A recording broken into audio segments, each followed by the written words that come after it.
Whoever owns a business today understands that tomorrow it could be nationalized. Whoever deposits money in a bank right now wonders if it will still be available in the future. Whoever applies for a loan now does not know if they will be able to repay it tomorrow. Uncertainty becomes the true poison of the Russian economy. Capital without guarantees is just paper, and trust without the rule of law is worthless. Europe and the United States have identified this vulnerability and are increasing pressure. The new sanction packages not only target energy and banking institutions, but also any industry that still survives, from machinery manufacturing to electronics and spare parts. This further highlights Russia's dependence on imports. Production. Chains break, factories halt, and even the arms industry suffers from a lack of components. The myth of an invulnerable war economy crumbles before details like missing screws, chips, and spare parts, while the world turns its attention to Beijing. Xi Jinping faces a dilemma that surpasses any bilateral relationship. On one hand, there are Russia's natural resources, oil, gas, and metals, all at very low prices. On the other, there is the risk of losing key markets in Europe and America if China gets too close to Putin's war machine. Choosing to support Moscow could bring short-term gains but would destroy export markets in the long term. For an exporting nation like China, this amounts to political suicide. That is why Chinese banks act cautiously. They reduce transactions, block payments, and close channels. Even regional banks have started rejecting business with Russia. For Putin, this represents a humiliation of historic proportions.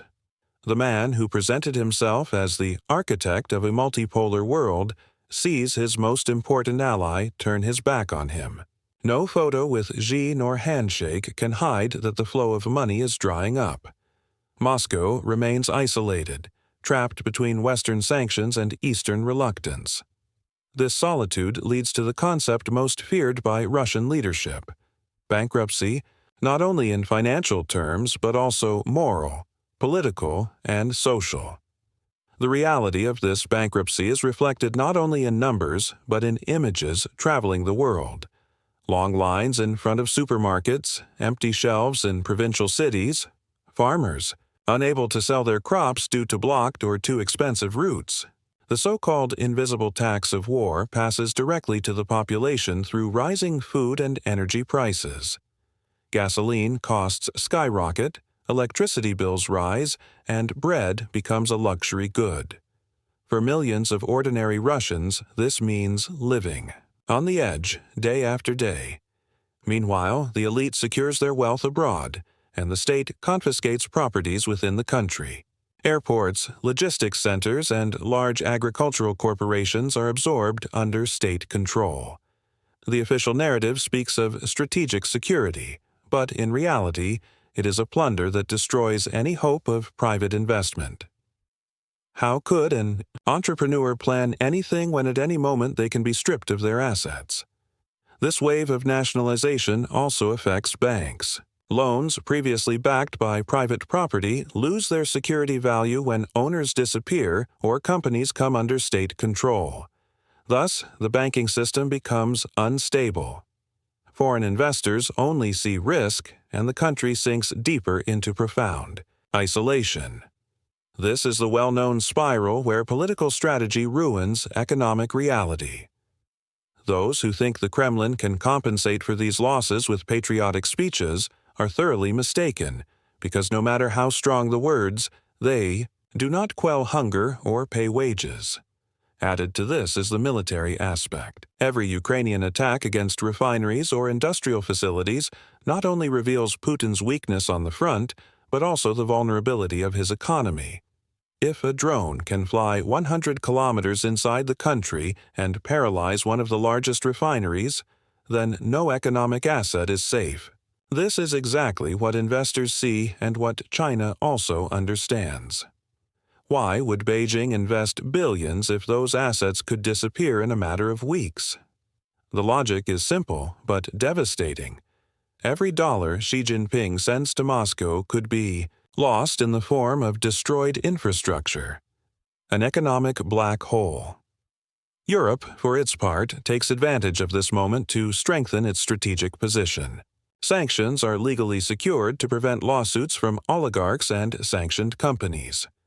Brussels, Berlin, and Paris send a clear message. There is no escape, no legal backdoor, no possibility of flight. The Russian elite's confidence in foreign protection collapses, while inside the country, every guarantee on property fades.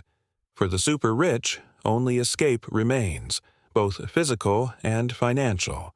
But the more they flee, the greater the void they leave in the Russian economic cycle. The result is a state dispersed on multiple fronts with increasingly limited resources. Putin is trapped between a war he cannot win and an economy he no longer controls. China, his supposed savior, has closed the doors. Europe intensifies pressure, and the population loses all patience. The word bankruptcy is no longer just an economic term. It has become the description of an entire system collapsing before everyone's eyes. The real tragedy is that Russia in this spiral has completely lost its way. The political elites who once seemed untouchable are now under the scrutiny of thorough investigations, while strange events like unexplained deaths and disappearances of businessmen shake the country's stability. Trust in property, law, and the future is simultaneously crumbling. As the state expropriates more and more assets and places them under the banner of strategic security, the international perception is that Russia has become a desert for investments. Capital does not return. Instead, it flees hastily. Production. Chains break, long-term projects dissolve into a sea of uncertainty. In such a climate, the word reform loses all meaning, for no transformation can prosper while the foundations of trust and the rule of law are destroyed.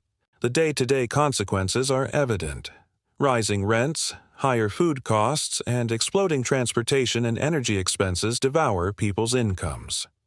Although official inflation drops to single digits, the population feels no relief because prices remain high and wages stagnate. Every bus ride, every supermarket purchase becomes an invisible symbol of a silent war tax. Millions of households no longer live month to month, but day by day. The psychological pressure is immense and feels like a constant shadow weighing on society. The Kremlin tries to counter this reality with propaganda, but slogans do not pay. The bills. Without trust, without capital, and without reliable partners, there is only one path left: to delve even deeper into the crisis. Experts insist that the only clear solutions are on the table: strengthening property guarantees, ending arbitrary expropriations, unlinking fiscal discipline from war spending, and establishing transparent protocols in the banking sector. A credible plan to control inflation is also essential. However, these measures come with a cost: the loss of political power, and that very fact makes their implementation almost impossible. That is why the word bankruptcy appears increasingly often, not only in international headlines, but also in Russian banks, factories, and the ledgers of ordinary families. The oligarchs feel it first. The middle class follows, while the poorest bear the heaviest burden. It is a vicious cycle that accelerates itself. The more capital escapes, the more unstable the system becomes. The more unstable the system, the greater the fear, and the greater the fear, the more capital leaves. In the end, there is a question that worries everyone. Will Putin really fall into a financial abyss, especially when even China turns its back on him? Or will he seek a new and even more dangerous way out? Perhaps through escalation, maybe by selling Russia's future in the form of resource contracts that mortgage the country for an entire century. And it is to you, dear viewers, that I now address myself. Do you think Russia can still avoid an economic collapse, or is its bankruptcy inevitable? Share your point of view in the comments. Let's open a space for debate because the world is watching, and every opinion carries significant weight at this historic moment. Russia is on the brink of a financial collapse, and the world watches silently, holding its breath. Imagine this reality for a moment. After more than 2 decades during which Putin presented his country as an undisputed energy power, he now faces the threat of bankruptcy that even his closest oligarchs cannot deny. Russian billionaires with unimaginable fortunes see their accounts shrink while the common people fall into poverty. The news shaking Europe, the United States, and Asia today is decisive. China has shut off financial support to Putin, the greatest humiliation for the Kremlin in decades. This message is clear. Even Beijing's banks avoid any relationship with Moscow for fear of Western sanctions. This is not just an economic blow, but a geopolitical shock that weakens Russia's war machinery. The raw figures speak for themselves. The fiscal deficit grows uncontrollably, military spending skyrockets, and energy revenues decline, cornering the Kremlin. According to the Russian Ministry of Labor, by 2030, there will be nearly 11 million workers missing. A true demographic disaster. Factories halt production because young people die at the front or flee abroad. Even migrant labor is not enough to fill these gaps. This triggers increases in unemployment, falling real wages, and family disintegration. The atmosphere is tense. Protests are not seen in the streets but in homes, when refrigerators are empty and bills become unaffordable. The government desperately bets on oil and gas, but that card no longer works. More than 13% of refineries are out of service, reserves are dwindling, and imports are stagnant. While Moscow continues funding the war, it loses its last economic support. China. Not long ago, Xi Jinping was seen as a lifeline, but Chinese banks have halted or greatly delayed their transactions. Even small regional entities reject business with Russia. This represents a direct blow to Putin, because without Beijing's support, fast access to capital disappears. Every transfer and payment now becomes more complicated, costly, and risky. Russia is forced to operate through indirect channels, open intermediary accounts, and create phantom fleets, all with enormous costs and time losses. The economic outlook is bleak.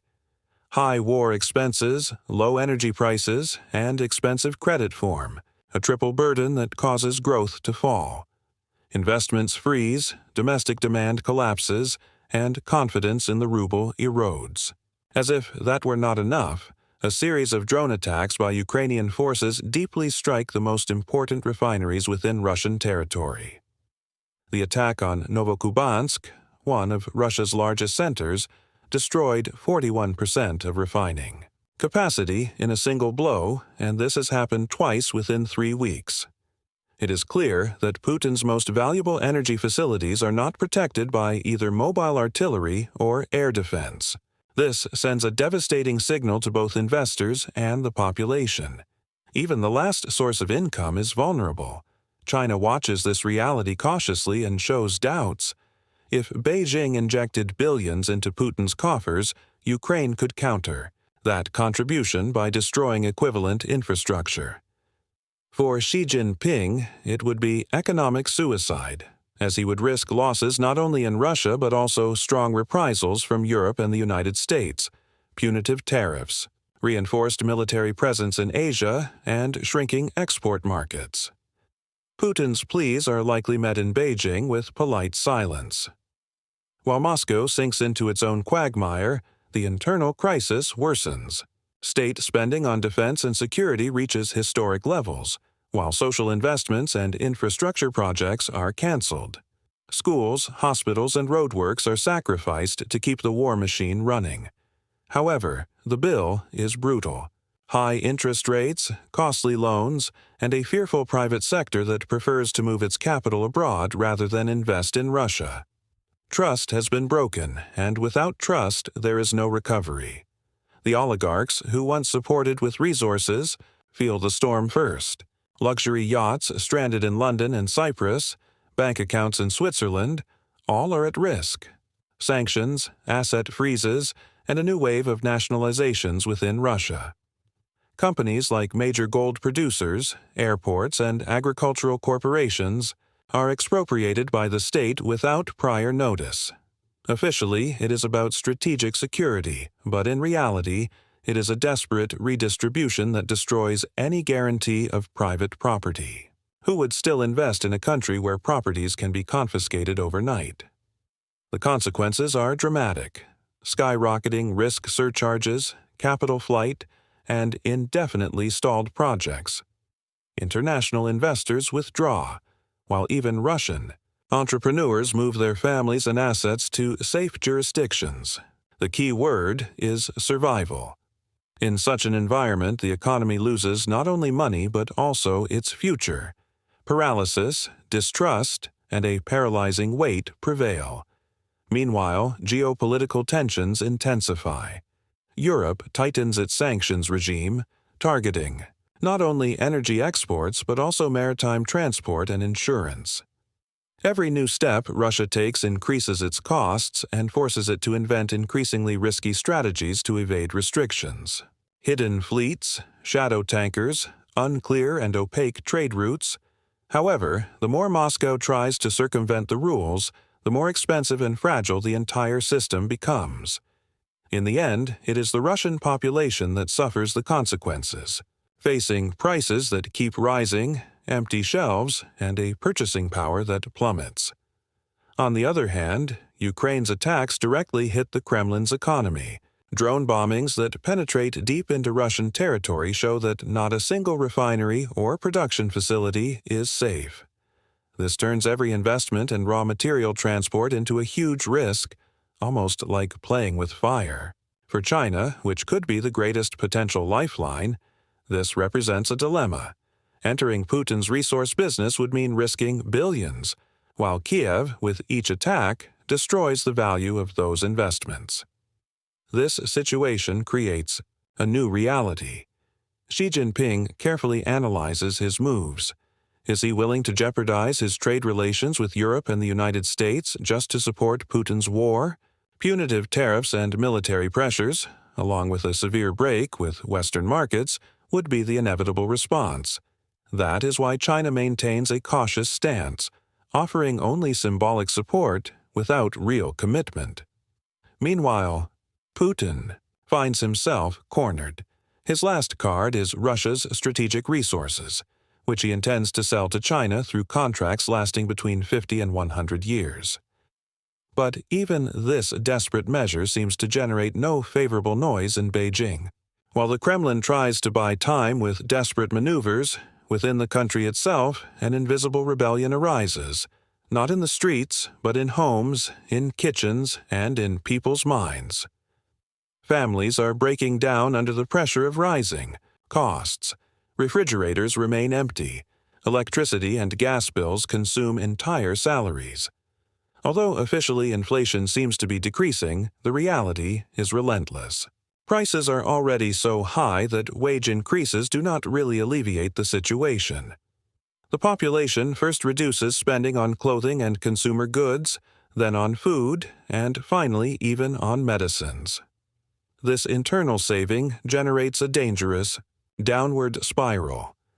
Retail trade collapses, services lose customers, jobs disappear, and businesses close. A country that once prided itself on its energy exports now faces the reality of a consumer society growing poorer. Moreover, there is the psychological factor. In Russia, trust is worth more than statistics, but that trust is completely destroyed.